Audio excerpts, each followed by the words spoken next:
I'm going to say it out here. I love Vanilla Ice. Vanilla Ice, I love you, man. You know what I mean?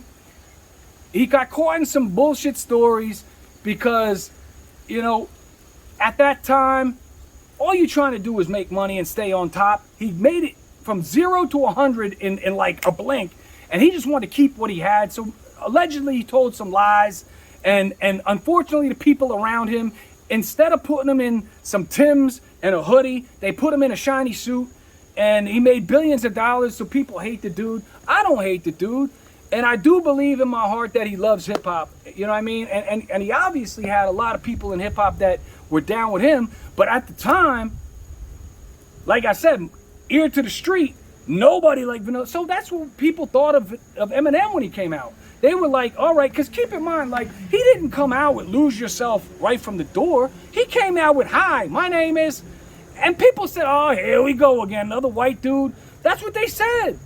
And it was thanks to MTV, you know what I'm saying, and his surrounding. Let's call it what it is.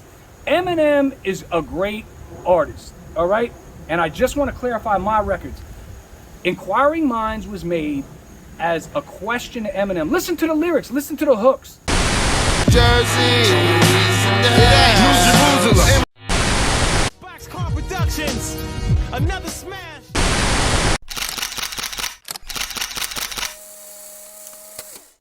My future's bright, nothing but clear skies. Barslow and Chain, who's down to fly? And if you ain't with it, forget it. On to the next now. Who's down to fly? Let go. Inquiring Minds was made as a question to Eminem for me and all those like me that want to know. Now we official, I'll address my issue. Cause inquiring minds wanna know. Questions need to be answered, But explanations better be decent. I assure you, if you listen to it, that's what it was. And I do believe wholeheartedly, I said it before, I say it again, if his whole camp, and I'm not talking about the powers that be that blackballed me, I'm talking about his camp, heard this and said, all right, that's his story. Yes, Eminem knows. Yes, absolutely. That's what it was like trying to be a white dude that came in the business. So I do believe it's not vicious. I don't believe it was malicious. I don't believe the dude even did it for clout. I just believe that this dude was venting. You know what I'm saying? Because again, that's what it's like. You know what I'm saying? When you're in the industry, you know what I'm saying? And you see all this that came before you and what was going on. You know what I mean?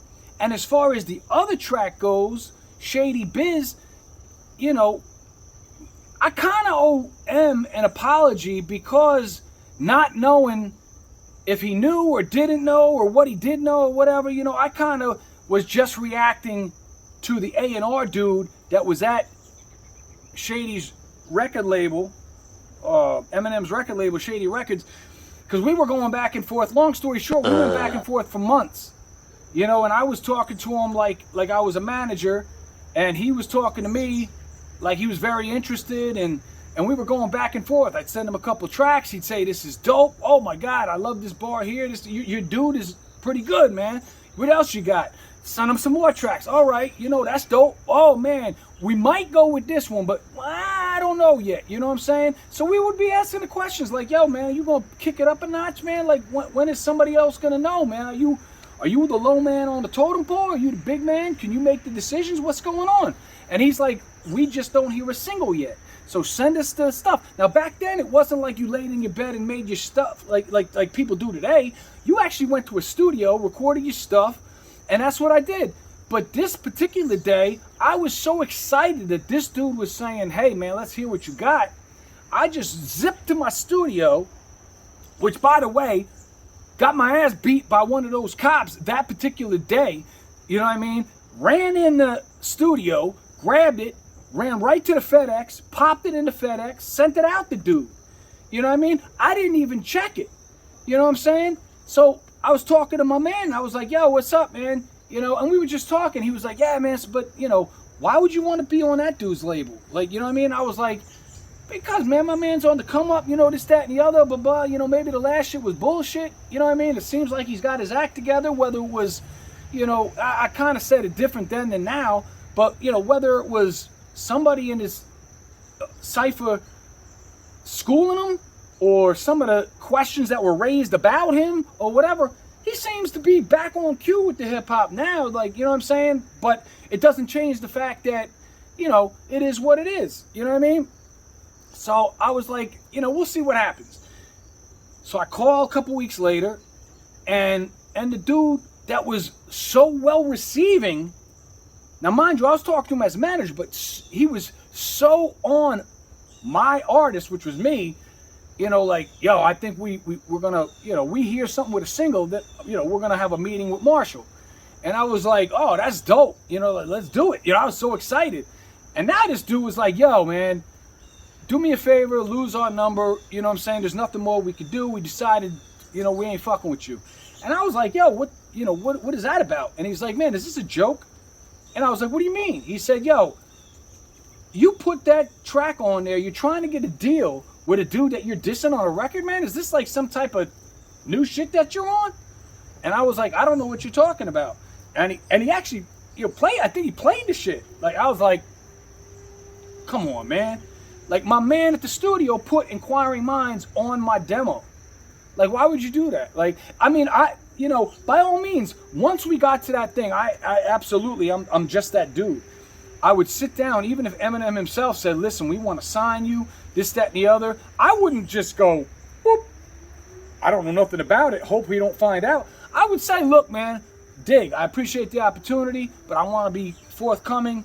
I couldn't reach you, and I tried calling you, word is bond, I tried calling you, you know, to find out, which is unrealistic, but that's just how I am. That's the way my mind operates. Let's talk it out.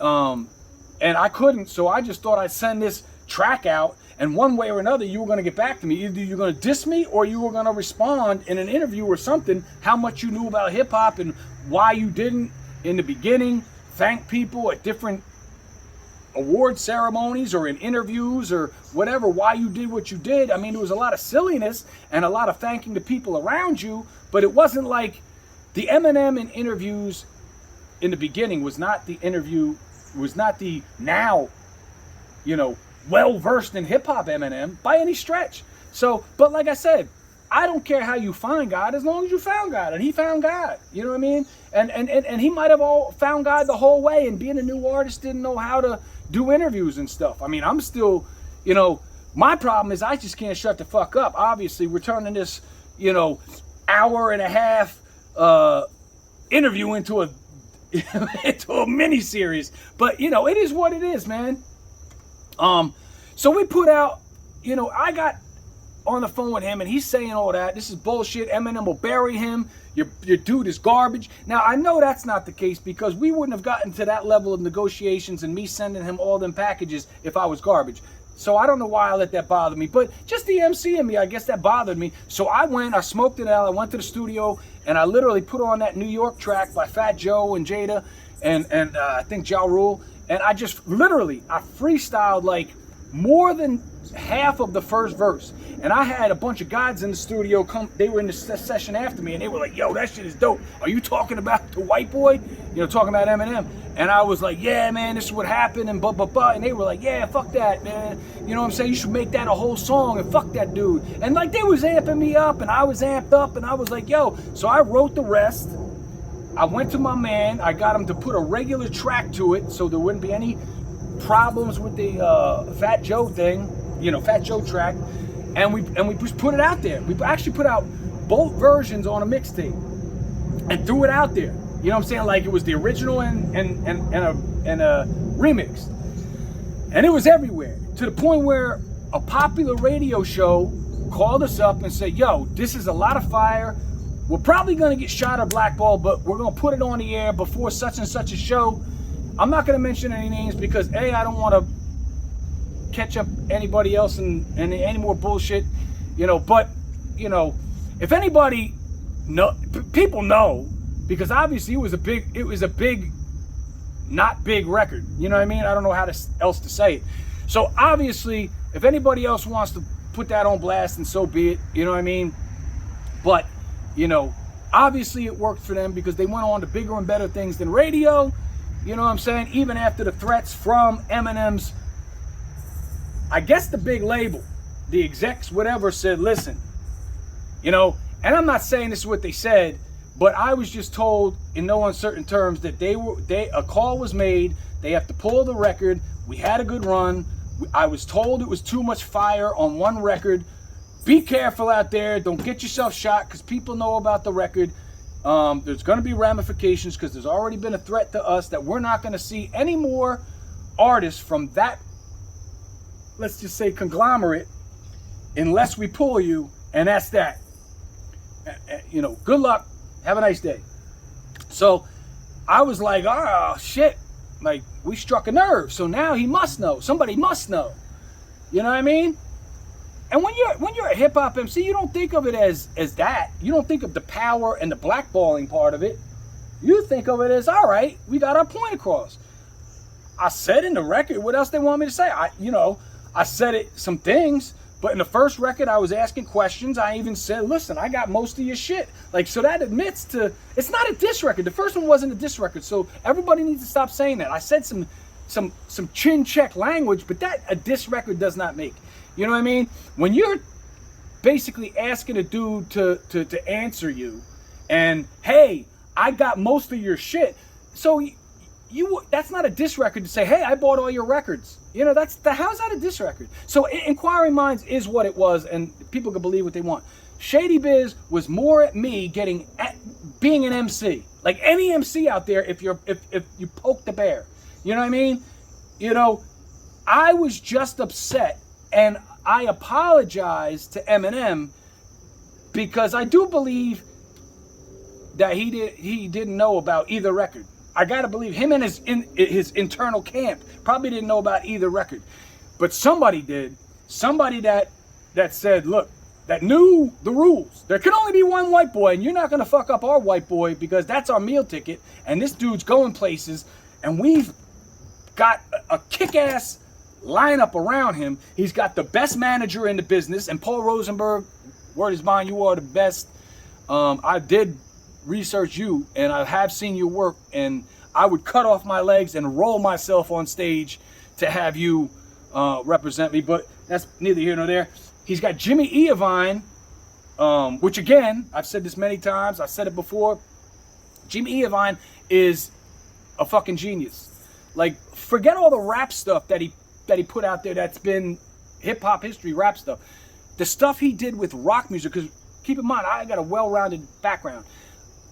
You know, all this to Jimmy Iovine, because the stuff he did with the rock groups, both production and marketing and pushing some of the rock groups that were out there to be as big as they were, and the records that might not have been as big as they were had it not been for, I mean, big ups to him. So M's got everything around him. He's got talent, but he's got, and you've got Dr. Dre.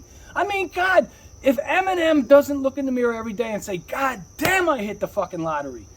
Like, I don't know who does. And I'm not even talking about the money he makes. I'm talking about being blessed with all the people I would cut my legs off to be surrounded with, especially from a hip-hop point of view. I mean, come on, man. You know, so I gotta believe his whole camp would look at my story and say, you know what?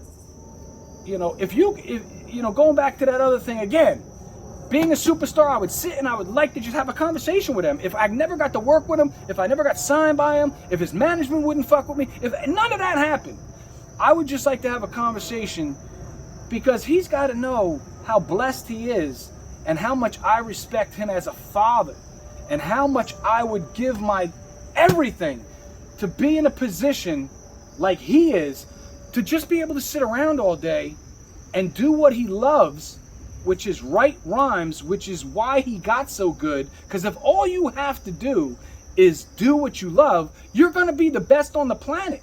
Just like if you were in football or acting or anything. If you just got to do what you love every day, you're going to be top notch at it. But beyond all that, forget all that. If I was blessed with what he's blessed with, you know, the people he's blessed with, and be able to take that money that I made off of doing what I love and making people happy while I'm doing it, and be able to take care of my family that struggles every day Every day we've struggled.